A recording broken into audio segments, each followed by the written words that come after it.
Army यहाँ पर आ सके, और ये डील डन हो जाती है। अब हम शील्ड एजेंसी का सीन देखते हैं। वहीं पर कॉस्मिक क्यूब रखा गया था। अब वहीं पर एक हेलीकॉप्टर लैंड करता है जिसमें निक फ्यूरी होते हैं। वो अंदर आकर एक साइंटिस्ट से मिलते हैं तो उनको बताया जाता है कि कॉस्मिक क्यूब में से अजीब तरह की रेडिएशंस निकल रही हैं और कोई नहीं जानता ऐसा क्यों है। तभी वहाँ पर लोकी आ जाता है जो कि कॉस्मिक क्यूब को लेने आया होता है। सब लोग फौरन से कॉस्मिक क्यूब को गार्ड करने लगते हैं, लेकिन लोकी अपनी पावर्स का यूज करते हुए उन्हें दूर दूर गिरा देता है और कॉस्मिक क्यूब उठाकर भागने लगता है। निक फ्यूरी पीछे से उसे शूट कर रहा होता है और उसके पीछे कार्स में कुछ लोग जाते हैं, लेकिन वो भागने में कामयाब हो जाता है। अब निक फ्यूरी वहाँ के लोगों से कहते हैं कि हमें द एवेंजर्स की टीम बनानी होगी, हमें कॉस्मिक क्यूब को दोबारा से पाना होगा। अब यहाँ पर हमें एक और बात पता चलती है कि शील्ड एजेंसी ने थैनोस और उसके लोगों से लड़ने के लिए एक बहुत ही ज्यादा पावरफुल वेपन बनाया होता है जो कि कॉस्मिक क्यूब की एनर्जी से ही बना था। अब निक फ्यूरी सीधा कैप्टन अमेरिका के पास जाते हैं जो कि फर्स्ट एवेंजर है। निक फ्यूरी से सब कुछ बताते हैं कि कॉस्मिक क्यूब को चुरा लिया गया है और उसे वापस लाने में हमें तुम्हारी हेल्प की जरूरत है। दूसरी तरफ हम नताशा को देखते हैं जो कि इंडिया जाकर हल्क को लाती है और उसे कहती है कि तुम्हें कॉस्मिक क्यूब के बारे में काफी नॉलेज है, तो हमें तुम्हारी मदद चाहिए ताकि हम उसको दोबारा से पा सकें। और उधर हम एक एजेंट को देखते हैं जो कि टोनी स्टार्क से इस बारे में बात करता है और अब ये भी एवेंजर्स की टीम में शामिल हो जाता है। अब उसी एजेंट को हम प्लेन में कैप्टन अमेरिका के साथ देखते हैं। वो उसे कहता है कि आपका काम बहुत अच्छा है और मैं इसको एडमायर करता हूँ। अब प्लेन लैंड हो जाता है और कैप्टन अमेरिका मिलता है हल्क और नताशा से। वो लोग एक दूसरे से मिलकर बहुत ज्यादा खुश होते हैं। अब वो लोग एक बहरी जहाज पर बैठ जाते हैं, लेकिन कुछ ही देर में वो बहरी जहाज उड़ने लगता है, यानी वो एक फ्लाइंग क्राफ्ट था। और फिर उसके बाद निक फ्यूरी एक होलोग्राम क्रिएट करते हुए उसको इनविजिबल कर देते हैं। उधर हम लोकी को शील्ड की उन्हीं दो लोगों के साथ देखते हैं। उन लोगों में बात चल रही होती है कि कॉस्मिक क्यूब बहुत ज्यादा पावरफुल है, हम इसे तब तक कंट्रोल नहीं कर सकेंगे जब तक इसकी रेडिएशंस थोड़ी कम न कर लें। और ऐसा एलिमेंट है जिसका नाम इरेडियम है और वो हमें जर्मनी से मिलेगा। तो लोकी और शील्ड का एक आदमी डिसाइड करते हैं कि वो लोग जर्मनी जाएंगे और वो लोग वहाँ चले भी जाते हैं। उधर निक फ्यूरी को पता चल जाता है कि लोकी और दूसरा आदमी जर्मनी पहुंच चुके हैं, तो कैप्टन अमेरिका से कहता है कि फौरन से अपना सूट तैयार कर लो। अब कैप्टन अमेरिका अपना नया आउटफिट पहन कर आता है। उधर हम जर्मनी का सीन देखते हैं जहाँ पर काफी अच्छी पार्टी हो रही होती है। वहाँ पर वहाँ के कमांडर भी होते हैं। तो तभी वहाँ पर एंट्री होती है लोकी की, जो अपनी स्टिक से सबको मारता जाता है और कमांडर को गले से पकड़ते हुए एक जगह पर लेटाता है और उसकी आंख का होलोग्राम स्कैन करता है और उसे अपने साथी तक भेज देता है। और ऐसा उसने इसलिए किया ताकि कमांडर की आंख को स्कैन करते हुए उसका साथी इरेडियम को हासिल कर ले। उसका साथी जल्दी ऐसा कर लेता है, वहाँ से चला जाता है, लेकिन लोकी इधर ही होता है क्योंकि वो चाहता था कि वो सब लोगों के सामने अपनी पावर दिखाए और सब लोग उसे स्ट्रॉन्ग समझें और उसके बाद वो इन पर रूल कर सके। लोकी उन सब से कहता है कि मेरे सामने झुक जाओ, लेकिन तभी क्राउड में से एक बूढ़ा आदमी बोलता है कि हम तुम्हारे सामने कभी भी नहीं झुकेंगे। तो लोकी अपनी मैजिक स्टिक से कुछ एनर्जी निकालता है और उस पर फेंकता है, लेकिन इससे पहले कि वो उस बूढ़े आदमी को टच होती और वो मारा जाता, कैप्टन अमेरिका वहाँ पर पहुंचकर अपनी शील्ड आगे कर देता है, जिससे वो बूढ़ा आदमी बच जाता है। वहाँ पर कैप्टन अमेरिका लोकी से कहता है कि तुम्हारी भूल है कि ये लोग तुम्हारे सामने झुकेंगे। सब जानते हैं कि तुम कैसे हो और तुम डिजर्व ही नहीं करते कि इस दुनिया पर रूल कर सको। ये सुन के लोकी को गुस्सा आ जाता है और यहाँ पर भी वो अपनी मैजिकल स्टिक का यूज करने लगता है, लेकिन तभी कैप्टन अमेरिका दोबारा से अपनी शील्ड आगे कर लेता है और वही शील्ड उस लोकी की तरफ फेंकता है, लेकिन लोकी उस पर दोबारा से अटैक करने लगता है। तो कैप्टन अमेरिका रूल होते हुए पीछे जाता है। लोकी अपनी स्टिक से कैप्टन अमेरिका को काफी ज्यादा हिट कर रहा होता है और कैप्टन अमेरिका भी खुद को डिफेंड कर रहा होता है। तभी वहाँ पर एंट्री होती है आयरन मैन की, जिसको देखकर लोकी घबरा जाता है कि अब तो ये दो लोग हैं और मैं इनसे कैसे लड़ूंगा। तो वो फौरन से उनके साथ जाने के लिए तैयार हो जाता है। अब ये दोनों लोकी को अपने साथ ले जाते हैं। अभी आयरन मैन अपने कुछ लोगों के साथ बातें कर ही रहा होता है कि ये लोग यानी लोकी और उसके साथ ही जर्मनी इसलिए आए थे ताकि इरेडियम को पा सके, क्योंकि कॉस्मिक क्यूब को कंट्रोल करना इतनी आसान बात नहीं है।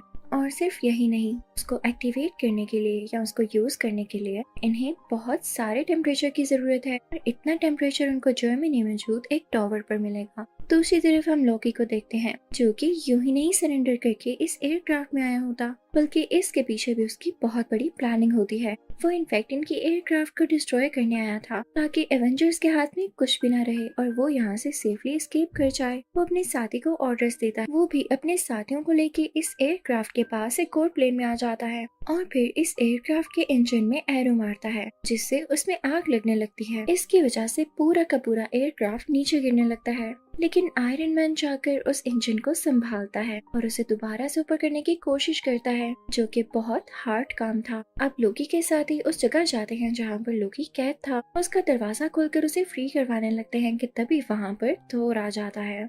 अब थोर उसी दरवाजे को तोड़ता हुआ अंदर जाता है, लेकिन लोकी फौरन से वहाँ पर आ जाता है और खुद बाहर निकलते हुए थोर को अंदर ही बंद कर देता है। इस बात का पता जब एजेंट को चलता है तो वही एडवांस वेपन निकालते हैं जो उन्होंने कॉस्मिक क्यूब की एनर्जी से बनाया होता है, और उससे वो लोकी की तरफ शूट करने ही वाले होते हैं कि तभी उनसे पहले लोकी उनके पीछे आ जाता है और पीछे से अपनी मैजिकल स्टिक उनके आर पार करते हुए उनको काफी जख्मी कर देता है।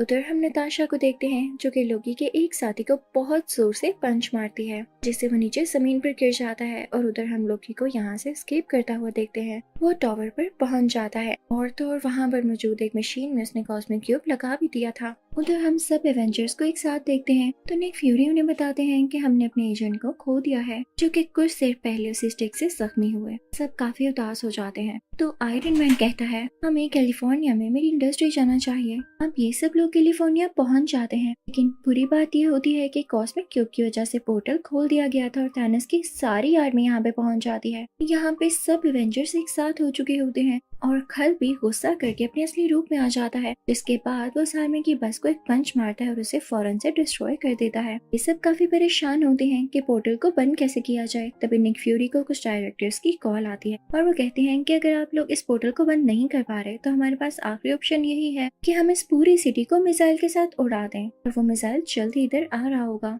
आप लोग अपनी जान बचा के रखिएगा। अब निक फ्यूरी ये बात आयरन मैन को बताते हैं। हमारे पास सिर्फ 2.5 मिनट्स हैं, यानी 2.5 मिनट है। इसी में या तो हमें पोर्टल को बंद करना होगा या उसके बाद मिसाइल आने पर उसे रोकना होगा। नताशा काफी घबरा जाती है और लोकी की मैजिकल स्टिक लेकर उस पोर्टल के पास पहुंचती है और उसमें से काफी सारी एनर्जी निकालते हुए उस पोर्टल को बंद करने की कोशिश करती है। लेकिन तभी आयरन मैन उसे कहता है कि रुको, मेरे पास एक और आइडिया है। मेरे पास भी एक मिसाइल है जिसे मैं उस जगह पर फेंकूंगा जहाँ पर थैनोस के लोग हैं। और वह मिसाइल लेकर उस जगह पहुंच ही जाता है और उस जगह को डिस्ट्रॉय कर देता है, लेकिन काफी टाइम हो जाता है, वो वहाँ से नहीं लौटता। तो कैप्टन अमेरिका नताशा से कहता है कि हमारे पास और टाइम नहीं है, हमें पोर्टल बंद करना होगा वरना हम सब भी डिस्ट्रॉय हो जाएंगे, मारे जाएंगे। नताशा उस पोर्टल को बंद करने लगती है। आयरन मैन भी उसी पोर्टल में था और सब काफी दुखी थे क्योंकि ये नहीं जानते थे कि अब आगे क्या होने वाला है। पोर्टल को बंद ना किया तो इन पर मिसाइल गिरा दिया जाएगा, अगर पोर्टल को बंद कर दिया तो आयरन मैन अंदर ही रह जाएगा। लेकिन तभी उस पोर्टल में से आयरन मैन नीचे की तरफ आता है, यानी इस दुनिया पर गिरता है। सब लोग बहुत खुश हो जाते हैं। उन्होंने थैनोस की कम्युनिटी को भी तबाह कर दिया था और उनका दोस्त भी वापस आ चुका था, तो सब उन लोगों को काफी अप्रिशिएट करते हैं। अभी सब एवेंजर्स मिलकर उसी टावर तक जाते हैं, यहाँ पर लोकी को पकड़ लिया जाता है। फिर हम देखते हैं कि थोर लोकी को लेता है और साथ कॉस्मिक क्यूब को भी। उसे अपने साथ लेकर अपने रहने की जगह यानी एस्गार्ड तक पहुंच जाता है, जो कि हमने मूवी थोर में भी देखा था। तो इस मूवी एवेंजर्स के पार्ट 1 के एंडिंग सीन में हम देखते हैं कि एक आदमी थैनोस से कह रहा होता है जमीन के लोग बहुत पावरफुल हैं, हम इनसे लड़ने के लिए और ज्यादा स्ट्रॉन्ग होना होगा। तभी यहाँ पर थैनोस एक स्माइल पास करता है, यानी उस चीज के लिए भी तैयार है। तो अब मैं आपको एक्सप्लेन करूंगी एवेंजर्स का पार्ट 2। तो इस मूवी के स्टार्टिंग में हम सब एवेंजर्स को देखते हैं जो कि हाइड्रा की बेस पर अटैक करने जा रहे होते हैं, क्योंकि हाइड्रा का लीडर काफी अजीब एक्सपेरिमेंट्स कर रहा था। उसके पास एक सेप्टर होता है, एक ऐसी स्टिक जिसके अंदर जेम लगा हुआ है। एमसीयू के पहले पार्ट्स में आपने इसको जरूर देखा होगा। तो अब एक्सपेरिमेंट्स कुछ ऐसे थे कि वो कुछ इंसानों पर इस सेप्टर को यूज करते हुए उनमें कुछ एनर्जीज डाल देता था ताकि वो उसके लिए लोगों से लड़ सकें, इवन एवेंजर्स से भी। तो उसका नेक्स्ट टारगेट एवेंजर्स ही थे। वो दो बहन भाइयों को चूज करता है जो कि ट्विंस होते हैं। हाइड्रा का लीडर इन पर एक्सपेरिमेंट कर चुका था और अब इनमें काफी एनर्जीज थी। अब वो लड़की जिस पर एक्सपेरिमेंट किया गया होता है वो आयरन मैन के पास जाती है और अपने हाथों से कुछ एनर्जीज निकालकर उसको हिप्नोटाइज करने लगती है और उसका भाई जाता है कैप्टन अमेरिका के सामने ताकि उस पर अटैक कर सके। अब यहाँ पर सीन चेंज होता है और हम देखते हैं कि ये लोग जब हाइड्रा बेस पर गए थे इन्होंने उन लोगों को हरा दिया था और ये लोग सेप्टर ही लेने गए थे। आयरन मैन उस सेप्टर को हासिल कर चुका होता है और अब आता है अपनी लैब में। यहाँ पे हल्क यानी ब्रूस उसके साथ ही होता है। वो लोग ये प्लान करते हैं कि वो लोग इस सेप्टर पर एक्सपेरिमेंट करेंगे और पता लगाएंगे कि इतना खतरनाक कैसे है। अब यहाँ पर आयरन मैन और हल्क को बहुत ही खास बात पता चलती है कि इस स्टिक में जो जेम लगा हुआ है वो खुद सोच समझ सकता है, यानी उसमें सोचने की एबिलिटी है, यानी वो खुद ही पावर और एनर्जी जनरेट कर सकता है। तो आयरन मैन और हल्क फौरन से उसके इर्द गिर्द एक डिफेंस लेयर बनाते हैं ताकि वो वहाँ की चीजों को स्कैन न कर सके और ना ही कुछ डैमेज दे सके। लेकिन उन लोगों का ये प्लान फेल हो जाता है क्योंकि ये एनर्जी पहले ही बाकी इलेक्ट्रॉनिक्स तक पहुंच चुकी थी और उन्हें स्कैन करने लगती है। वहाँ पर आयरन मैन का एक और पर्सनल कंप्यूटर होता है जो कि खुद की इंटेलिजेंस रखता था। वो अपने अंदर से रेस निकालने लगता है और सेप्टर से लड़ने लगता है ताकि वो बाकी इलेक्ट्रॉनिक्स को डैमेज न कर सके और ना ही उन्हें रीड कर सके। लेकिन सेप्टर भी अपने अंदर से रेस निकालकर उस कंप्यूटर को डिस्ट्रॉय कर देता है और इसके बाद सेप्टर यहाँ से किसी दूसरे इलेक्ट्रॉनिक में शिफ्ट होकर भाग जाता है। सेप्टर वहाँ से निकलते हुए उस पूरे टावर को डिस्ट्रॉय कर देता है। इसके बाद वो हाइड्रा बेस जाता है ताकि थोड़ा बहुत खुद को रिकवर कर सके और अपनी एनर्जीज को एनहांस कर सके। अब यहाँ पे हम देखते हैं कि सेप्टर अपनी बॉडी को काफी ज्यादा ट्रांसफॉर्म कर चुका होता है और वो अब एक रोबोटिक फॉर्म में आ जाता है जिसका नाम है अल्ट्रॉन। अल्ट्रॉन उन्हीं ट्विंस के पास जाता है। वो उनसे कहता है कि तुम मेरी आर्मी में शामिल हो जाओ, हम आयरन मैन और बाकी एवेंजर्स के खिलाफ लड़ेंगे। तो वो ट्विंस भी फौरन से मान जाते हैं क्योंकि वो कहते हैं कि आयरन मैन ने मेरे पेरेंट्स की जान ली थी। अब ये लोग सीधा जाते हैं एक वेपन डीलर के पास जो कि बहुत ही ज्यादा एडवांस वेपन्स बनाया करता था। अल्ट्रॉन उससे अपने लिए भी वेपन बनाने का कहता है लेकिन वो उसे बहुत सारे पैसों की डिमांड करता है। अब अल्ट्रॉन के पास ये पावर थी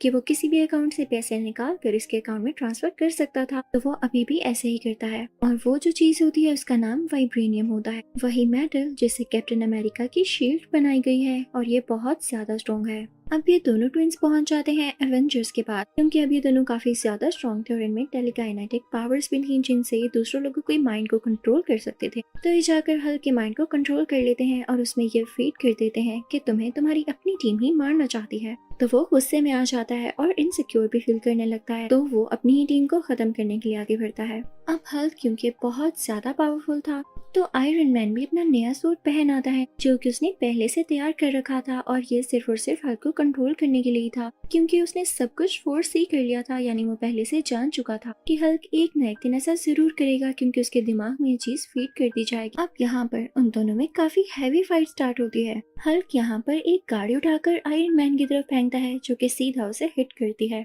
आयरन मैन पीछे की तरफ गिरता है और फौरन से आगे बढ़ता है और हल्क को उठाते हुए दूसरी तरफ फेंकता है। लेकिन हल्क क्योंकि बहुत ज्यादा गुस्से वाला था तो वो एक रोड लेकर आयरन मैन के बाजू के आर पार कर देता है जिससे उसका सूट डैमेज हो जाता है। उसका हाथ टूटकर नीचे गिर जाता है। लेकिन तभी आयरन मैन जेटलाइट को एक सिग्नल देता है तो उसका नया हाथ वहाँ से आ जाता है और उसके साथ जुड़ जाता है और अब उसके हाथों से फायर निकलने लगती है और वो सीधा हल्क की तरफ फेंकने लगता है। हल्क फौरन से उसकी तरफ बढ़ता है और उसे पंच मारने ही वाला होता है कि आयरन मैन उसका हाथ पकड़ लेता है और अब यहाँ पर दोनों ही एक दूसरे को रोकने की कोशिश कर रहे होते हैं और अब यहाँ पर आयरन मैन हल्क को जोर जोर से जमीन के साथ मारता है। यहाँ पर सब लोग काफी डर जाते हैं कि एवेंजर्स तो खुद ही से लड़ रहे हैं, हमारी क्या प्रोटेक्शन करेंगे। अब ये सारे एवेंजर्स और इनके लीडर्स डिसाइड करते हैं कि हम अपने बेस चेंज कर लेंगे क्योंकि यहाँ के लोग अब इनको अच्छा नहीं समझते। ये लोग होकाई के घर जाते हैं जो कि इन्हीं का मेंबर था, लेकिन पिछले पार्ट में लोकी ने उसे अपना साथी बना लिया था। अब यहाँ पर थोर एक और आदमी से मिलता है, वो भी इन्हीं का मेंबर था और लोकी का साथी बन चुका था,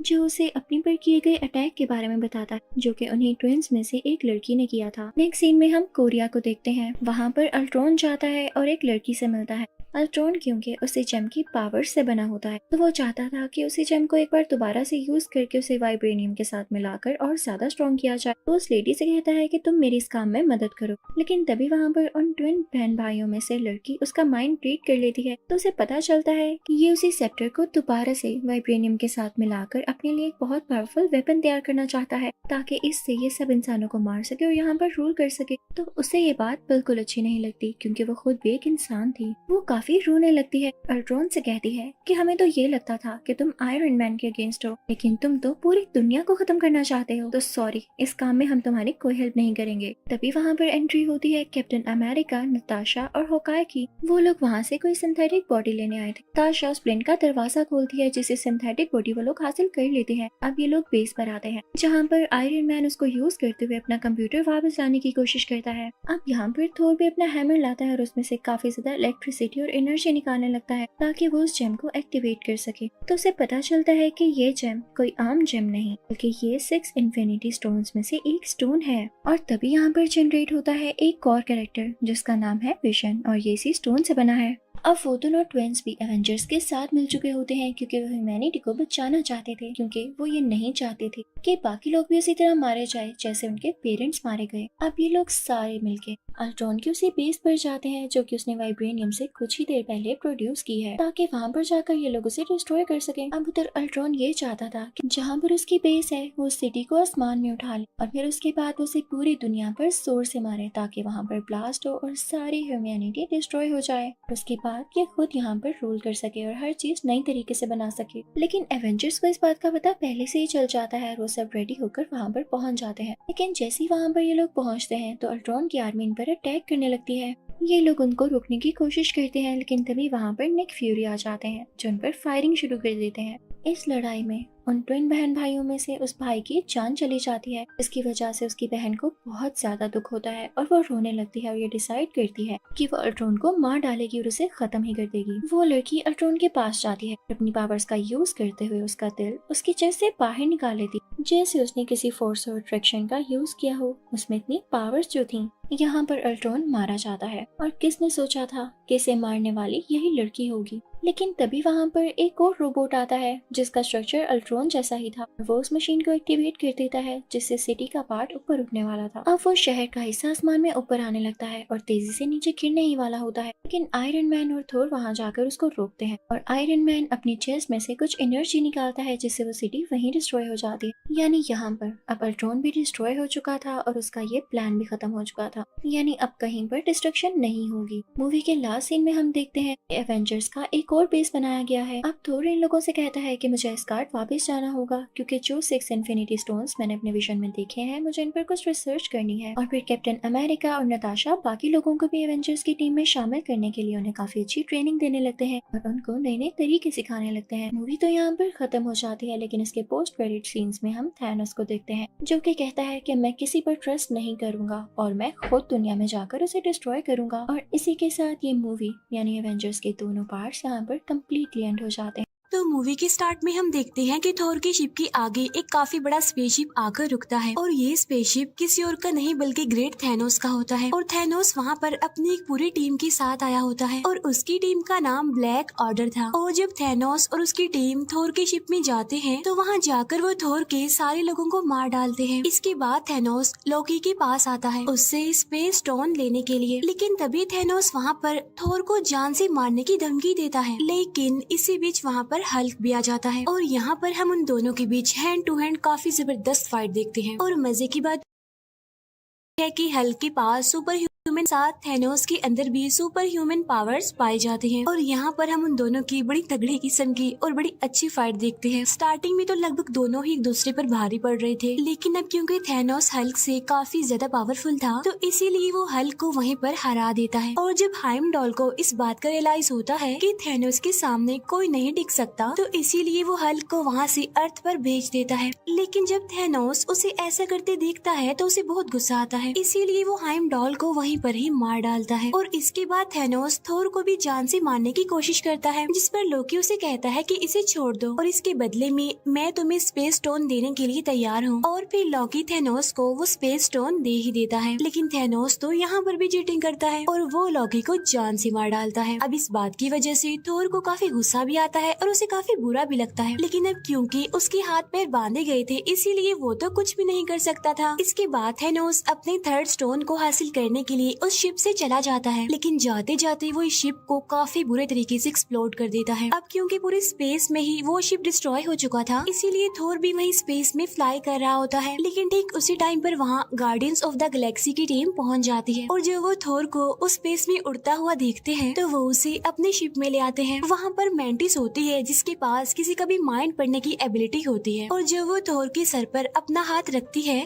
तो उससे पता चलता है कि ये काफी दुखी है, काफी पेन में है, क्योंकि क्योंकि इसने बहुत सारे लोगों को खो दिया है। इसलिए इतनी ही देर में थोर की भी आंख खुल जाती है और यहाँ पर वो गार्डियंस ऑफ द गैलेक्सी को रिवील करता है कि थैनोस आ चुका है और अब वो इन्फिनिटी स्टोन्स के पीछे पड़ा हुआ है, जिसकी मदद से वो इस पूरी दुनिया को आधा आधा बांट सकता है। यहाँ पर थोर पीटर क्विल को अपनी हेल्प करने के लिए कहता है और वो कहता है कि अगर थैनोस के हाथों में सारे स्टोन्स लग गए तो वो पूरी ही दुनिया को डिस्ट्रॉय कर देगा, सब कुछ खत्म कर देगा। तो इसीलिए वो यहाँ पर अपनी दो टीम्स बना लेते हैं। एक टीम में तो थोर, रॉकेट और ग्रूट होते हैं। मीनवाइल दूसरी टीम में पीटर क्विल, गमोरा, नेब्यूला और ड्रैग्स हो जाते हैं। अब यहाँ पर थोर पीटर क्विल को कहता है कि जब तक मेरे पास मेरा हथियार यानी मेरा हैमर नहीं होगा तब तक मैं थैनोस का कुछ नहीं बिगाड़ सकता। तो इसीलिए उसे अपना हैमर लेने के लिए निडाविलियर जाना पड़ता है। दूसरी तरफ पीटर क्विल, गमोरा और नेब्यूला नोवेयर में पहुँच जाते हैं और ये वो जगह थी जहाँ पर दी कलेक्टर रहता था, क्योंकि कलेक्टर के पास ही थर्ड स्टोन यानी दी रियलिटी स्टोन था। इसके बाद हम देखते हैं कि हल्क को हाइमडॉल ने अर्थ पर भेज दिया था और जब वो अर्थ पर आता है तो वो न्यूयॉर्क सेंटर में आकर गिरता है, उस जगह पर जहाँ पर डॉक्टर स्ट्रेंज और वोंग थे। और जब हल्क उन दोनों को देखता है तो बताता है कि थैनोस आ गया है और अब हमें कोई नहीं बचा सकता। तब उसे इतना घबराया हुआ देखकर डॉक्टर स्ट्रेंज भी घबरा जाते हैं। इसके बाद डॉक्टर स्ट्रेंज ब्रूस बैनर यानी हल्क के साथ टोनी स्टार्क यानी आयरन मैन से हेल्प मांगने जाता है। वहाँ पहुँचकर ये दोनों टोनी स्टार्क को बताते हैं कि थैनोस आ गया है और वो इन्फिनिटी स्टोन्स के पीछे पड़ गया है, जिसकी वजह से पूरे यूनिवर्स और अर्थ को खतरा है और अगर उसने ये सारे स्टोन्स हासिल कर लिए तो हमारा ये अर्थ खतरे में पड़ सकता है। अब यहाँ पर मैं आपको इन स्टोन्स के बारे में थोड़ी सी डिटेल्स बता देती हूँ। पहले नंबर पर आता है पावर स्टोन। इसके अंदर ये पावर होती है कि ये किसी भी इंसान की पावर को कम भी कर सकता है और ज्यादा भी कर सकता है। सेकंड नंबर पर आता है स्पेस स्टोन। इसके अंदर ये पावर होती है कि ये किसी भी चीज को एक जगह से दूसरी जगह ट्रांसफर कर सकता है इजीली, जैसा कि स्पेस में ऐसा होता रहता है। थर्ड नंबर पर है दी रियलिटी स्टोन। अब इस स्टोन के अंदर ये पावर होती है कि किसी भी रियलिटी को बदल सकता है। इट्स मीन आप क्लाइमेट को अपनी मर्जी के मुताबिक चेंज कर सकते हैं।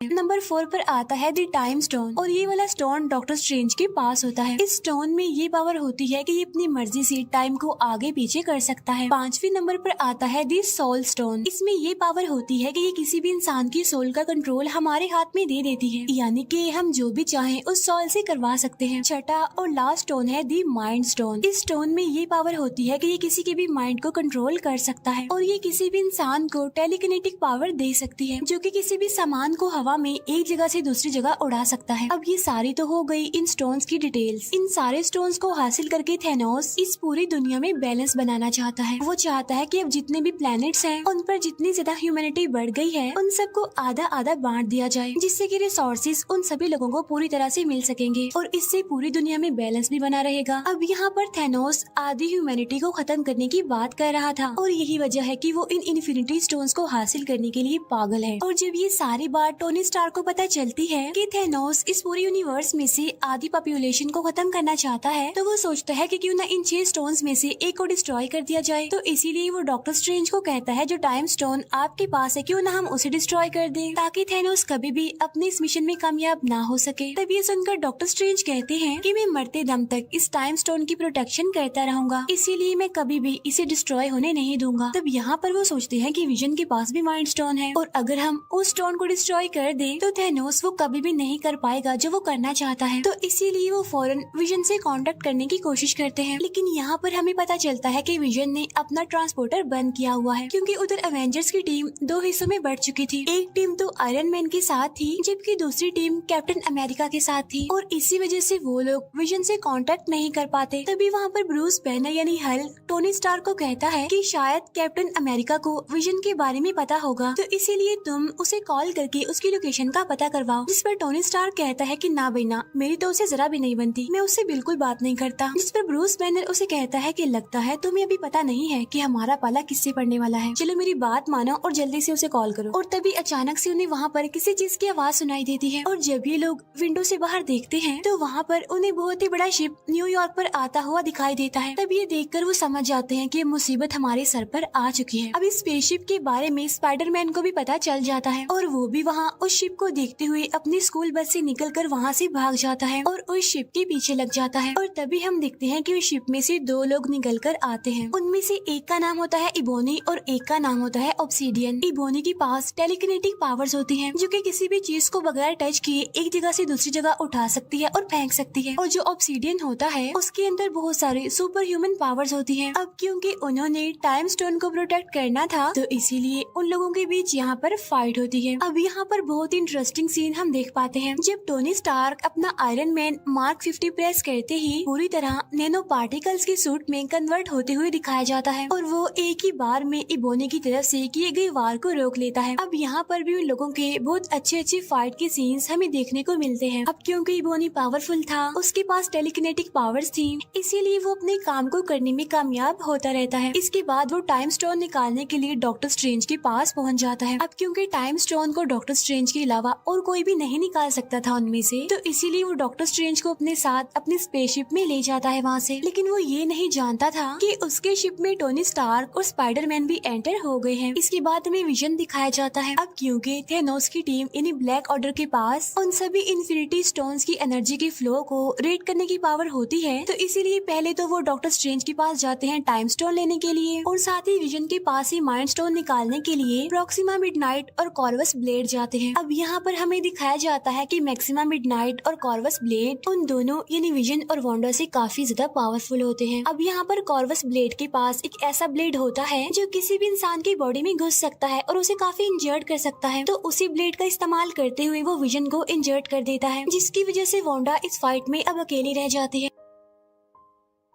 इसीलिए वो दोनों वांडा पर भारी पड़ने लगते हैं। लेकिन तभी वहाँ पर दी कैप्टन अमेरिका आ जाते हैं और वो वहाँ आकर फैल्कन और साथ ही नताशा यानी ब्लैक विडो की हेल्प से उन दोनों को हराने में कामयाब हो जाते हैं। और जब ये तीनों उन दोनों को मारने ही वाले होते हैं तो वो दोनों यानी प्रॉक्सिमा मिडनाइट और कॉर्वस ब्लेड एक पोर्टल ओपन करके वहाँ से भाग जाते हैं। अब क्योंकि विजन काफी बुरे तरीके से इंजर्ड हो गया था, तो वो सब ये डिसाइड करते हैं कि वो ब्लैक पैंथर की हेल्प लेंगे विजन को फिर से रिकवर करने के लिए। इसके बाद सीन शिफ्ट होकर गार्डियंस ऑफ द गैलेक्सी की तरफ आता है, जहाँ पर कमोरा और पीटर क्विल बातें करते हुए आगे बढ़ रहे हैं। यहाँ पर कमोरा पीटर को बताती है कि काफी सालों पहले की बात है कि जब थेनोस हमारे प्लेनेट पर भी आया था और उसने हमारे प्लेनेट के आधे लोगों को मार दिया और उन लोगों में मेरी मदर भी शामिल थे। लेकिन इस बार थेनोस को मैं ऐसा करने नहीं दूंगी और मेरे पास एक सीक्रेट है जिसकी वजह से मुझे लेने के लिए थेनोस यहाँ पर जरूर आएगा। और वो पीटर को कहती है कि तुम्हें मुझसे प्रॉमिस करना होगा कि अगर मुझे थेनोस अपने साथ ले जाने की कोशिश करे तो तुम्हें मुझे जान से मार देना होगा। अब हालांकि पीटर क्विल ऐसा करना तो नहीं चाहता था, लेकिन फाइनली वो कमोरा से प्रॉमिस कर लेता है और इसके बाद वो सीधा चले जाते हैं नोवियर पर, यानी जहाँ कलेक्टर रहता था। वहाँ पहुँचकर उन्हें पता चलता है कि थेनोस उसे मारने की धमकी देता है और कहता है कि अगर तुमने मुझे द रियलिटी स्टोन नहीं दिया तो मैं तुम्हें जान से मार डालूंगा। लेकिन वहाँ पर कमोरा आकर थेनोस को मार डालती है। लेकिन यहाँ पर हमें पता चलता है कि थेनोस तो उनसे पहले ही वहाँ पर आ गया था और उसने कलेक्टर से द रियलिटी स्टोन भी ले लिया था। और जो ये अभी हमने देखा था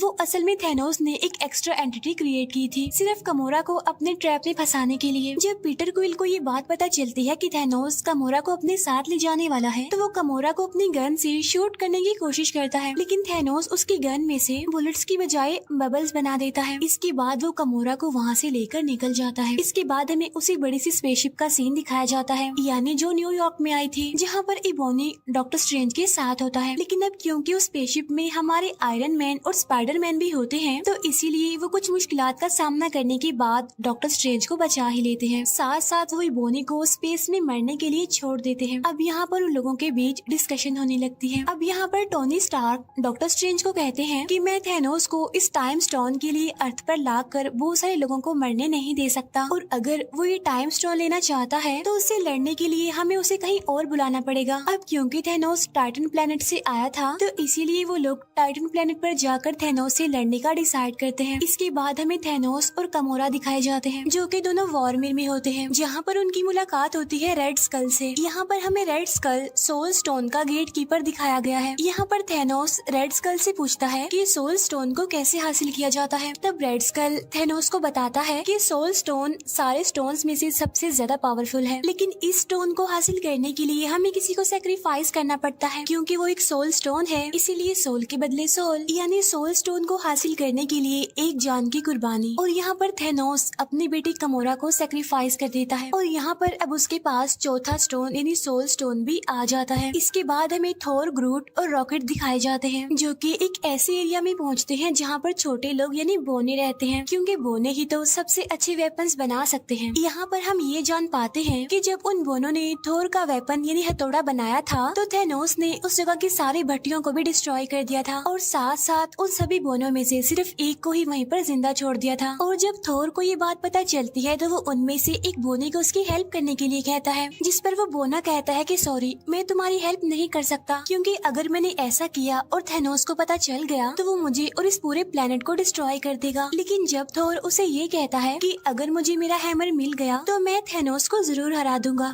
तब ये बात सुनकर फाइनली वो बोना थोर की हेल्प करने के लिए एग्री हो जाता है। इसीलिए अब वो एक नए वेपन को बनाने के लिए तैयारी करने लगते हैं। लेकिन यहाँ पर उन्हें पता चलता है कि हैमर बनाने के लिए जो मेटल उनको चाहिए, उस मेटल को पिघलाने के लिए जिस एनर्जी की जरूरत है वो सिर्फ सूरज से मिलेगी। लेकिन सूरज की पावर इतनी ज्यादा तेज है कि अगर उसे डायरेक्ट उस मेटल पर लगाया जाए तो वो पूरा का पूरा मेटल ही डिस्ट्रॉय हो जाएगा और इसीलिए बीच में एक फिल्टर लगाना बहुत ही जरूरी है। लेकिन जब वो उस फिल्टर को यूज कर रहे होते हैं तो वो एकदम से बीच में से टूट जाता है। लेकिन यहाँ पर थोर उस बोने को कहता है कि अब इसके बीच का फिल्टर मैं बनूंगा और तुम बस अपना काम जारी रखो। और ये काफी अच्छा सीन होता है कि जब थोर उस एनर्जी सोर्स के बीच एज अ फिल्टर खड़ा हुआ था सिर्फ और सिर्फ अपने उस वेपन यानी हथौड़े को हासिल करने के लिए, और फाइनली वो अपने उस वेपन को हासिल कर ही लेता है। लेकिन जब वो वेपन तैयार होता है तो पता चलता है कि उसमें लगाने के लिए हैंडल तो है ही नहीं। लेकिन तभी वहाँ ग्रूट आता है और वो अपना एक हाथ हैमर के अंदर फिट कर देता है और तब जाकर फाइनली एक जबरदस्त हथियार तैयार हो जाता है। और ये वाला वेपन थोर के पिछले वेपन से काफी ज्यादा पावरफुल और अपडेटेड था। इसके बाद सीन शिफ्ट होकर टोनी स्टार्क, स्पाइडरमैन और डॉक्टर स्ट्रेंज पर जाता है, जो कि तीनों अब टाइटन प्लेनेट पर आ चुके हैं। अब क्योंकि यहाँ पर नेब्यूला ने मैंटिस को मैसेज किया होता है कि हमें टाइटन प्लेनेट पर तुम्हारी जरूरत है, तो इसीलिए पीटर क्विल, मैंटिस और ड्रैग्स वहाँ पर पहुँच जाते हैं। अब यहाँ पर हमें पता चलता है कि डॉक्टर स्ट्रेंज थेनोस के आने से पहले फ्यूचर को देखने लगता है और वो देखता है कि कितनी पॉसिबिलिटीज हैं कि हम थेनोस से जीत सकते हैं, जिनमें वो दिखता है कि सिर्फ एक पॉसिबिलिटी है जिसमें कि वो थेनोस से जीत सकते हैं। और ठीक उसी टाइम पर हम वहाँ पर थेनोस को देखते हैं, जो कि टाइटन प्लेनेट पर डॉक्टर स्ट्रेंज से टाइम स्टोन को लेने के लिए पहुँच चुका था। इसके बाद हमें कैप्टन अमेरिका,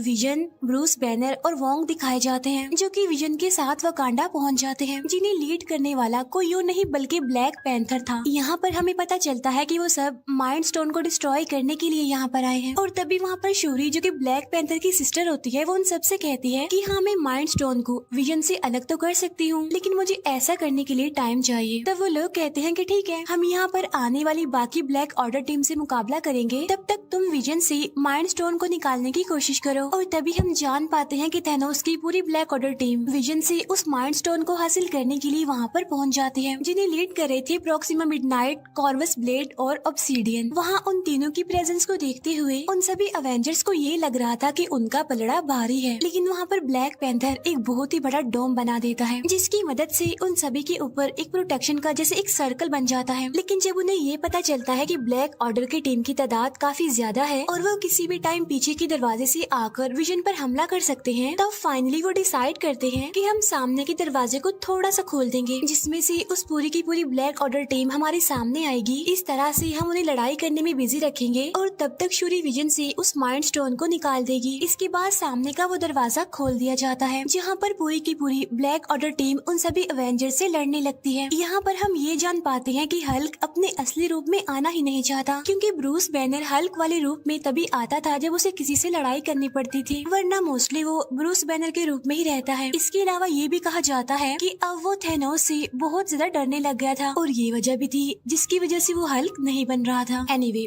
वो ऐसे ही इस लड़ाई में शामिल हो जाता है और यहाँ पर हमें इस मूवी की सबसे बड़ी फाइट दिखाई जाती है, जो कि अवेंजर्स और ब्लैक ऑर्डर के बीच चल रही थी और ये पूरी की पूरी फाइट सच में बहुत कमाल है। और फाइनली ब्लैक ऑर्डर टीम के तीनों कमांडर यानी प्रॉक्सिमा, मिडनाइट, कॉर्वस ब्लेड और ऑब्सिडियन जो कि इस टीम को लीड कर रहे थे वो यहाँ पर मारे जाते हैं। साथ साथ एवेंजर्स विजन को भी इस लड़ाई में शामिल कर लेते हैं। और तभी यहाँ पर हमारे एक और हीरो थॉर की भी एंट्री हो जाती है। जैसे उसकी एंट्री होती है वो जोर से चिल्लाता है, कहाँ है थैनोस। तब उसकी आवाज सुनकर ब्लैक ऑर्डर की सारी टीम काफी डर जाती है। यहाँ पर थोर भी उन सबको मारते हुए आगे बढ़ जाता है। इसके बाद हम थैनोस को देखते हैं जो कि गार्डियंस ऑफ द गैलेक्सी की team Tony Stark, doctor Strange और स्पाइडरमैन के साथ लड़ रहा होता है। अब हालांकि वो लोग थैनोस को काबू करने और उसके हाथ से गोल्ड आर्मर निकालने की काफी कोशिश करते हैं, लेकिन थैनोस तो इतना ज्यादा पावरफुल होता है कि वो सभी को मारना शुरू कर देता है। किसी को भी वो अपने आगे टिकने नहीं दे रहा था। लेकिन इस फाइट के बीच एक टाइम ऐसा भी आता है जब वो पूरी टीम थैनोस को पकड़ ही लेती है और स्पाइडरमैन उसके हाथ से वो गोल्ड आर्मर निकालने की कोशिश करता है। लेकिन यहाँ पर पीटर क्वाइल एक काफी बड़ी गलती कर देता है। वो थैनोस के पास आकर उससे पूछता है कि तुमने गमोरा का क्या किया, और वो थैनोस के मुंह पर अपनी गन और पंच से मारना शुरू कर देता है, जिसकी वजह से थैनोस फिर से होश में आ जाता है और वो फिर से अपना गोल्ड आर्मर पहनकर उन सबको मारने लगता है, उन पर भारी पड़ने लगता है। अब यहाँ पर हम एक और बड़ी जबरदस्त फाइट देखते हैं जहाँ पर हमारे टोनी स्टार्क यानी आयरन मैन थैनोस से लड़ रहे होते हैं। अब आयरन मैन का ये सूट काफी पावरफुल था, इसीलिए उनके बीच एक जबरदस्त टेक्निकल फाइट चलने लगती है। अब हालांकि यहाँ पर थैनोस की बॉडी से खून का सिर्फ एक ड्रॉप निकलता है, लेकिन इस वजह से उसे इतना ज्यादा गुस्सा आ जाता है कि वो टोनी स्टार्क को उसी के ब्लेड से काफी इंजर्ड कर देता है और उसे जान से मारने लगता है। लेकिन तब डॉक्टर स्ट्रेंज थैनोस को कहता है कि तुम इसे मत मारो, तुम इसे छोड़ दो, और अगर तुम इसे छोड़ दोगे तो मैं टाइम स्टोन तुम्हें दे दूंगा। अब हालांकि यहाँ पर टोनी स्टार्क डॉक्टर स्ट्रेंज को ऐसा करने से मना करता है, लेकिन यहाँ पर टोनी स्टार्क यानी आयरन मैन की जान बचाने के लिए डॉक्टर स्ट्रेंज को ये सैक्रिफाइस करना ही पड़ता है और अपना टाइम स्टोन थैनोस को दे देता है। और जैसे ही थैनोस को उसका 5वां स्टोन मिलता है तो वो खुशी से दहाड़ने लगता है। इसके बाद वो स्पेस स्टोन को यूज करते हुए वहाँ से निकल जाता है और सीधा वहाँ से पहुँचता है अर्थ पर यानी वकांडा में, जहाँ पर पहले ही ब्लैक ऑर्डर और एवेंजर्स के बीच फाइट चल रही थी। उधर विजन और वांडा के बीच डिस्कशन चल रही होती है। यहाँ पर विजन वांडा को कहता है कि अगर थैनोस यहाँ पर आकर मुझे जान से मार कर माइंड स्टोन लेगा तब भी मैं मर जाऊंगा, और अगर तुम ये स्टोन निकाल दोगी तब भी मैं मर जाऊंगा, तो क्यों ना तुम ही स्टोन को निकाल कर मुझे आजादी दो। इसके बाद इस माइंड स्टोन को डिस्ट्रॉय कर दो, जिससे होगा ये कि थैनोस जो करना चाह रहा है वो उसमें नाकामयाब हो जाएगा। अब यहाँ पर वांडा ना चाहते हुए भी विजन के सर से वो माइंड स्टोन निकालने की कोशिश करती है और फाइनली वो उस माइंड स्टोन को निकालने में कामयाब भी हो जाती है। लेकिन जैसे ही वो उसे डिस्ट्रॉय करने लगती है तो वहाँ पर थैनोस आ जाता है, जो यहाँ पर आकर टाइम को रिवर्स करता है, यानी टाइम को पीछे कर देता है। यानी उस टाइम में जब वो माइंड स्टोन विजन के सर पर लगा हुआ था और वो विजन के सर से माइंड स्टोन ले लेता है और उसे अपने गोल्ड आर्मर में पहन लेता है। अब यहाँ पर थैनोस वो सारे स्टोन्स ले चुका था, लेकिन तभी वहाँ पर थोर आ जाता है और वो अपने हैमर को थैनोस पर दे मारता है। लेकिन यहाँ पर थैनोस थोर से कहता है कि थोर तुमने गलती कर दी, तुम्हें इस हैमर को मेरे सर पर मारना चाहिए था। और तभी यहाँ पर थैनोस चुटकी बजाता है, जिससे पूरा यूनिवर्स, पूरा अर्थ 2 हिस्सों में बढ़ जाता है। इसके बाद सीन शिफ्ट होकर सोल वर्ल्ड में आता है, जहाँ पर थैनोस खुद को बिल्कुल अकेला पाता है और उसके सामने एक छोटी गमोरा होती है, यानी जब वो छोटी थी, और यहाँ पर वो अपने फादर थैनोस से पूछती है कि डैडी डू इट, जिस पर थैनोस कहता है कि यस। फिर छोटी गमोरा पूछती है कि आपने क्या खोया, जिस पर थैनोस कहता है कि सब कुछ। इस फाइट में उसने इन्फिनिटी स्टोन्स को हासिल करने के लिए अपना सब कुछ खो दिया, क्योंकि वो गमोरा को बहुत प्यार करता था, लेकिन अनलकीली अब वो उसकी लाइफ में नहीं थी। इसके बाद थैनोस वापस से रियल वर्ल्ड में आ जाता है, जहाँ पर उसके सामने थोर और बाकी सारे एवेंजर्स होते हैं। लेकिन अब क्योंकि उसके पास सारे स्टोन्स थे, इसीलिए वो स्पेस स्टोन की मदद से खुद को टेलीपोर्ट करके कहीं और चला जाता है। लेकिन वहाँ पर बचता है तो सिर्फ राख, और पूरे यूनिवर्स में से, पूरे अर्थ में से आधी पॉपुलेशन कम होने लगती है। हर कोई वहाँ से राख बनकर गायब होता जा रहा था। इसके बाद हम थैनोस को देखते हैं, जो कि एक हट में था, जो कि काफी खुश था, क्योंकि फाइनली वो अपने मिशन में सक्सेसफुल हो गया था। उसने पूरी दुनिया की आधी पॉपुलेशन को खत्म कर दिया था। इसके बाद हम मारिया हिल और निक को देखते हैं, जो कि एक गाड़ी में बैठकर कहीं पर जा रहे थे, लेकिन तब वो भी वहाँ से गायब होना शुरू हो जाते हैं। और यहाँ पर निक अपनी पॉकेट से एक छोटी सी डिवाइस निकालता है और वो किसी को मैसेज करता है, और जब उसके गायब होने के बाद हमें वो डिवाइस दिखाई जाती है, जिससे हमें पता चलता है कि उसने वो मैसेज कैप्टन मार्वल को भेजा है। और इसी के साथ ही मूवी यहीं पर एंड हो जाती है। वैसे जरूरी नहीं है, लेकिन वीडियो को लाइक या फिर डिसलाइक कर दिया करें। मूवी स्टार्ट होती है तो हम क्लिंट बार्टन यानी होकाई को देखते हैं अपनी फैमिली के साथ टाइम स्पेंड कर रहा होता है। उधर थैनोस के साथ पूरी एवेंजर्स की टीम लड़ रही होती है, लेकिन अब क्योंकि थैनोस को वो 6 के 6 इन्फिनिटी स्टोन्स मिल चुके थे, जिसकी मदद से फाइनली वो चुटकी बजा देता है, जिसकी वजह से यूनिवर्स की आधी पॉपुलेशन खत्म हो जाती है और उन्हीं में ही क्लिंट की फैमिली भी मारी जाती है। और अब उसकी फैमिली में सिर्फ वो अकेला ही सर्वाइवर था। अब पहले तो यहाँ पर क्लिंट बार्टन यानी होकाई को कुछ भी समझ नहीं आता कि आखिर उसकी फैमिली कहाँ चली गई, लेकिन जब उसके सामने सारी रियलिटी आती है, यानी उसे पता चलता है कि थैनोस की वजह से उसकी पूरी फैमिली खत्म हो चुकी है, तो यहाँ पर वो फाइनली ये डिसाइड कर लेता है कि इस दुनिया में जितने भी बुरे लोग हैं उन सबको मार डालेगा। इसीलिए अब वो फाइनली क्लिंट बार्टन वाले रूप को छोड़कर एक मास्क पहने किलर वाले रूप में आ चुका था। इसके बाद सीन शिफ्ट होकर टोनी स्टार्क यानी आयरन मैन और नेबुला पर आता है, जो कि टाइटन्स प्लेनेट से अपने शिप में बैठकर अर्थ के लिए जा रहे होते हैं। अब इस सफर में उन्हें टोटल 22 दिन गुजर चुके थे। अब इन 22 दिनों के बाद उनके पास खाने और पीने का सारा सामान भी खत्म हो चुका था, जिसकी वजह से टोनी स्टार्क की हालत भी अब काफी खराब हो चुकी थी। अब क्योंकि नेबुला तो एक रोबोट थी, इसीलिए उस पर खाना और पानी ना मिलने का कोई भी असर नहीं होता। जो डिफिकल्टीज भी थी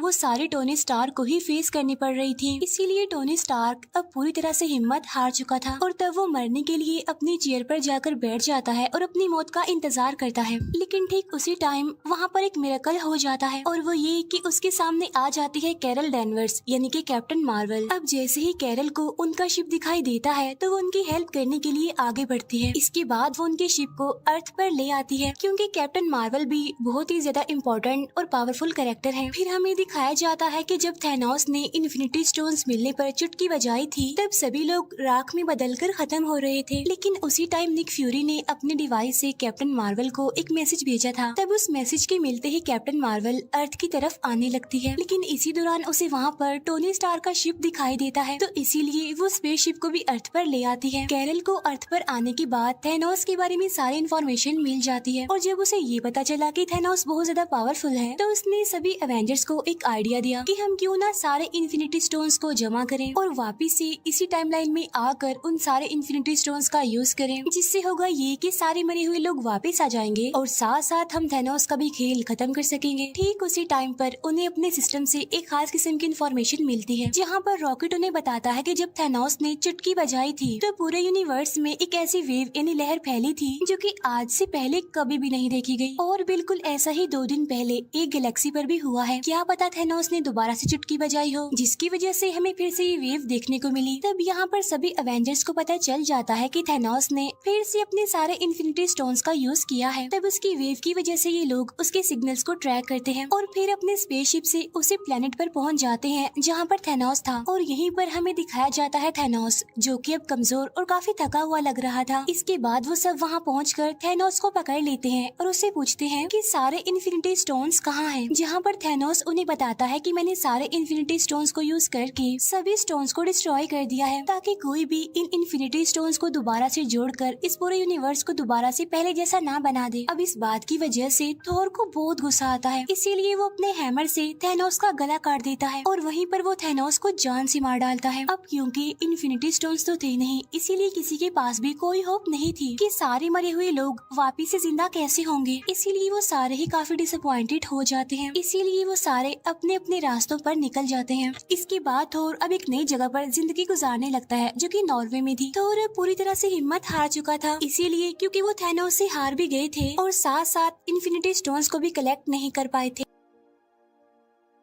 थोर बिल्कुल लेजी हो गया था। वो अलग अलग तरह के नशे भी करने लग गया था, जिसकी वजह से वो फैटी भी हो गया था। दूसरी तरफ हल्क ने अपने ब्रूस बैनर और हल्क की बॉडी पर कुछ साल काम करके उन दोनों बॉडीज को मिला दिया, जिससे फाइनली वो बन गया प्रोफेसर हल्क, जिसमें हल्क की पावर्स के साथ साथ ब्रूस बैनर का तेज दिमाग भी था। दूसरी तरफ हम देखते हैं कि कैप्टन अमेरिका ने एक ग्रुप बनाया है, जिसमें वो सर्वाइवर्स को सिखाता था कि जो टाइम गुजर गया हमें उस पर नहीं, बल्कि जो हमारा आने वाला कल है यानी हमारा जो फ्यूचर है हमें उस पर फोकस करना चाहिए। अब जिंदगी को मजीद किस तरह से अच्छा बनाया जाए वो इस बारे में काफी डिस्कशन करता रहता था। टोनी स्टार्क यानी आयरन मैन ने पेपर पोर्ट से शादी कर ली थी और उनकी एक बेटी भी थी। यहाँ पर टोनी अपनी फैमिली के साथ एक पुरसुकून लाइफ गुजार रहा था, जिसका अब दुनिया से कोई लेना देना नहीं था। इसके बाद 5 साल गुजर जाते हैं। जब एंटमैन पिम पार्टिकल्स लेने के लिए गया था तो थैनोस की चुटकी बजा देने की वजह से वो वहीं पर फंस गया, और जिस लैब में वो गया था वो एक वैन में थी, लेकिन वहाँ पर एक चूहा होता है, जिसकी वजह से वो मशीन फिर से स्टार्ट हो जाती है, जिससे होता ये है कि एंटमैन यानी स्कॉट लैंग फिर से हमारी दुनिया में वापस आ जाता है। अब जिस दुनिया में वो गया था वो हमारी दुनिया से बिल्कुल अलग थी। वहाँ का डायमेंशन, वहाँ का टाइम, सब कुछ हमारी दुनिया से बिल्कुल अलग था। अब क्योंकि टाइम तो बिल्कुल अलग था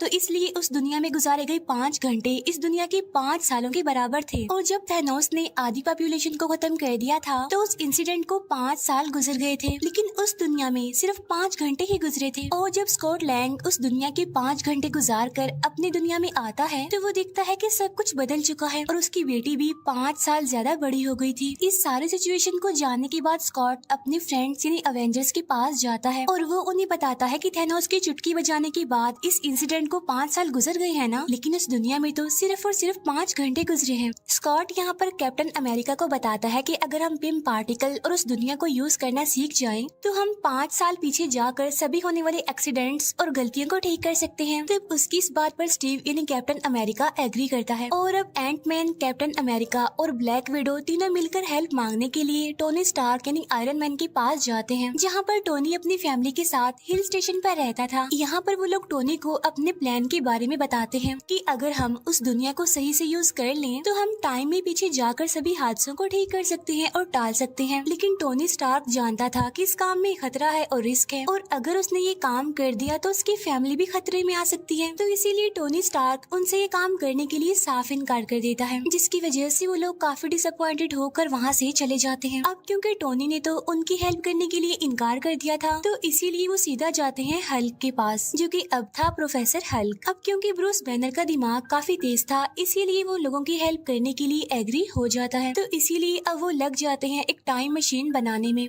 जहाँ पर एक्सपेरिमेंट्स करने के बाद उन्हें पता चलता है कि हल्क ने जो टाइम मशीन बनाई है वो ठीक तरीके से काम नहीं कर रही है, वो हमें उस टाइम पर नहीं ले जा रही जिस टाइम पर हमने जाना है। फिर हमें टोनी स्टार्क दिखाया जाता है जो कि अपने घर में जारविस के साथ टाइम मशीन पर काम कर रहा था, लेकिन तभी उसके कोड्स एकदम से एक्यूरेट हो जाते हैं जिससे फाइनली एक टाइम मशीन बन जाती है। और इसी वजह से टोनी स्टार्क को अपने डिसीजंस चेंज करने पड़ते हैं। पहले जहाँ पर वो ये सोच रहा था कि वो अपनी फैमिली को खतरे में नहीं डाल सकता, अपनी फैमिली को जाएगा, तो वहाँ पर उसकी वाइफ पेपर पोट्स आकर उसे समझाती है कि तुम हमारे लिए पूरी दुनिया को खतरे में नहीं डाल सकते, इसीलिए तुम हमारी फिक्र मत करो बल्कि पूरी दुनिया को बचाने की कोशिश करो और यही हमारे लिए खुशकिस्मती की बात होगी और एक गिफ्ट होगा। और तब टोनी अपनी वाइफ की बात मान लेता है और टाइम मशीन पर काम करना शुरू कर देता है। और इसके बाद वो सीधा पहुँच जाता है स्टीव यानी कैप्टन अमेरिका के पास, जहाँ पर वो उसके लिए उसी की वाइब्रेनियम से बनी शील्ड लेकर आता है। इसके बाद नताशा टोक्यो जाती है क्लिंट बार्टन को वापस लाने के लिए। वो उसे समझाने की कोशिश करती है कि एक नकाबपोश किलर बनकर लोगों को मारना तुम्हें सेटिस्फेक्शन नहीं दे सकता, तुम्हें सेटिस्फेक्शन तभी मिल सकती है जब तुम्हारी अपनी फैमिली तुम्हारी आंखों के सामने होगी और हम इसमें तुम्हारी हेल्प कर सकते हैं।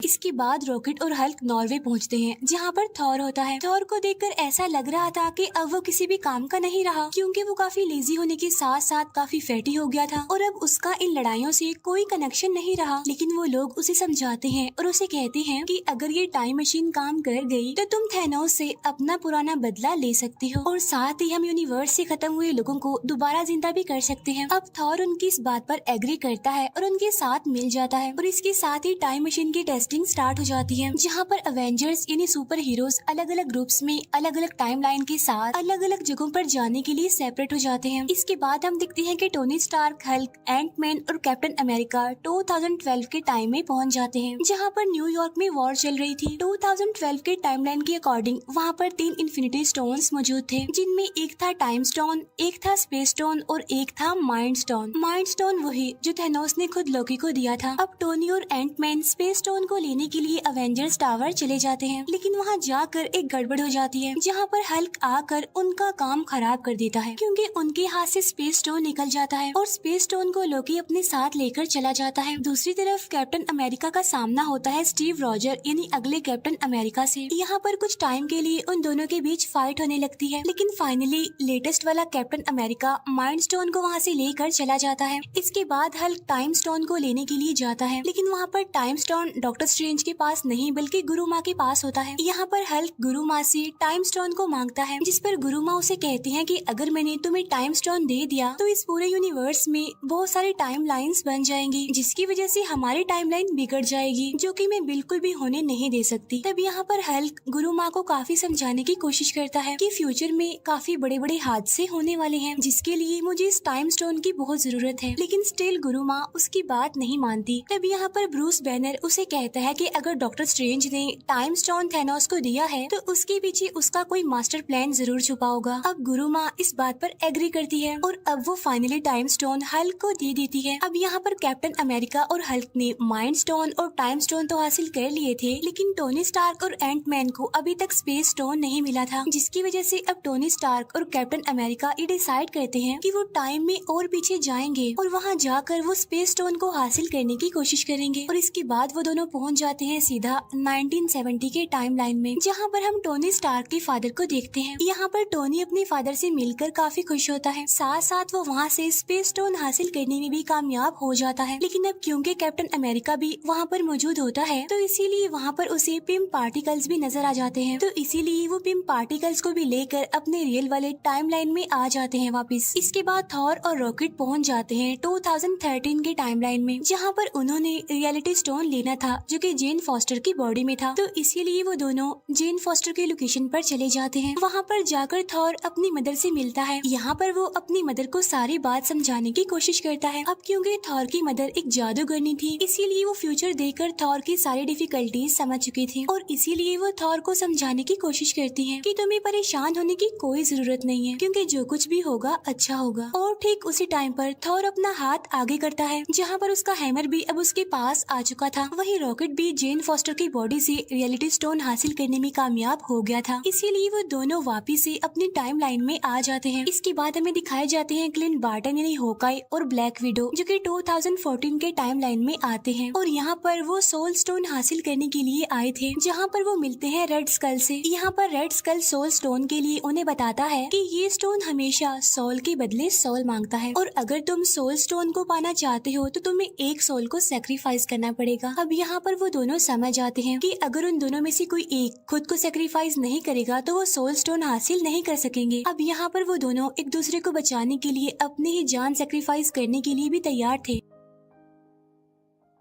और यहाँ पर उन दोनों के बीच काफी अच्छी फाइट होती है। लेकिन यहाँ पर नताशा सोल स्टोन के लिए खुद को सेक्रीफाइस कर देती है, जहाँ पर Clint Barton finally soul stone हासिल कर लेता है और इसीलिए वो भी अपने रियल वाले टाइम लाइन में आ जाता है। इसके बाद सीन शिफ्ट होकर जेम्स रूट्स और नेबुला पर आता है, जो कि 2014 के टाइम लाइन में जाते हैं टाइटन्स प्लेनेट पर, जहाँ पर पीटर क्विल पहले से ही मौजूद होता है और इसके बाद वो सभी पावर स्टोन को हासिल करने के लिए चले जाते हैं। और जब ये उस जगह पर पहुँचते हैं तो ये पीटर क्विल को बेहोश कर के पावर स्टोन को लेने ही वाले होते हैं, लेकिन तभी नेबुला को पुरानी नेबुला की वजह से यादें आने लगती हैं, जिसकी वजह से उसका ट्रांसमीटर खराब हो जाता है, जिसकी वजह से नेबुला वहीं पर बेहोश हो जाती है, जहां पर थैनोस की टीम आकर नेबुला को प्रिजनर बना लेती है। अब क्योंकि नेबुला एक ह्यूमनॉइड थी, यानी आधी इंसान और आधी एंड्रॉइड, जिसका फायदा उठाकर थैनोस उसकी सारी की सारी मेमोरी को स्कैन कर लेता है। साथ साथ 2014 वाले थैनोस को 2018 में होने वाले सारे इवेंट्स के बारे में पता चल जाता है। उसे ये भी पता चल जाता है कि फाइनली उसने सारे के सारे इन्फिनिटी स्टोन्स हासिल कर लिए और साथ साथ यूनिवर्स की आधी पॉपुलेशन को भी खत्म कर दिया, जिसकी वजह से अब उसका मकसद और भी ज्यादा स्ट्रॉन्ग हो जाता है। साथ ही अब थैनोस नेबुला से उसके पिम पार्टिकल्स को भी ले लेता है और वो उसे काफी अपग्रेडेड वर्जन में बनाकर अपनी पूरी टीम के साथ अर्थ पर 2023 वाले डायमेंशन में आ जाता है। इसके बाद अवेंजर्स सारे इन्फिनिटी स्टोन्स को एक नए गोल्ड आर्मर में लगा देते हैं और अब बारी आती है कि इस गोल्ड आर्मर को कौन यूज करेगा, जिसकी वजह से वो सारी पॉपुलेशन जो इस यूनिवर्स से खत्म हो गई थी वो वापस आ जाएगी। तब यहाँ पर सबसे पहले थॉर आगे आता है, लेकिन हल्क उसे कहता है कि इसके अंदर गामा वेव्स हैं और अगर तुमने इसका यूज किया तो तुम्हारा काफी बुरा हाल हो जाएगा, तो क्यों ना इसका यूज मैं करूँ, क्योंकि मैं भी तो गामा वेव से ही बना हूँ। इसके बाद हल्क उस गोल्ड आर्मर को पहनता है और चुटकी बजा देता है, लेकिन यहाँ पर हल्क की हालत काफी खराब हो जाती है। अब हालांकि थैनोस ने भी सारे इन्फिनिटी स्टोन्स को हासिल करने के बाद ही गोल्ड आर्मर को यूज किया था, लेकिन उसे तो कुछ भी नहीं हुआ था। लेकिन यहाँ पर हल्क के साथ ऐसा इसलिए हुआ था क्योंकि थैनोस हल्क की निस्बत काफी ज्यादा पावरफुल था, और यही वजह होती है कि हल्क की यहाँ पर काफी बुरी हालत हो जाती है। लेकिन वो सारी पॉपुलेशन जो यूनिवर्स से खत्म हो चुकी थी अब वो वापिस आने लगी थी। तब इस बात की वजह से वो सारे अवेंजर्स काफी खुश होते हैं, लेकिन उनकी ये खुशी ज्यादा टाइम तक टिक नहीं पाती, क्योंकि तब थैनोस भी अपने शिप और अपनी पूरी टीम के साथ रियल टाइम यानी 2023 में पहुंचकर उन लोगों की लोकेशन को बॉम्ब से उड़ा देता है, जिसकी वजह से वहाँ पर काफी बड़ा ब्लास्ट हो जाता है और वहाँ पर सब कुछ डिस्ट्रॉय हो जाता है। साथ साथ थैनोस भी काफी गुस्से में था और इस बार वो चाहता था कि वो सारे इन्फिनिटी स्टोन्स को हासिल करके आधी पॉपुलेशन नहीं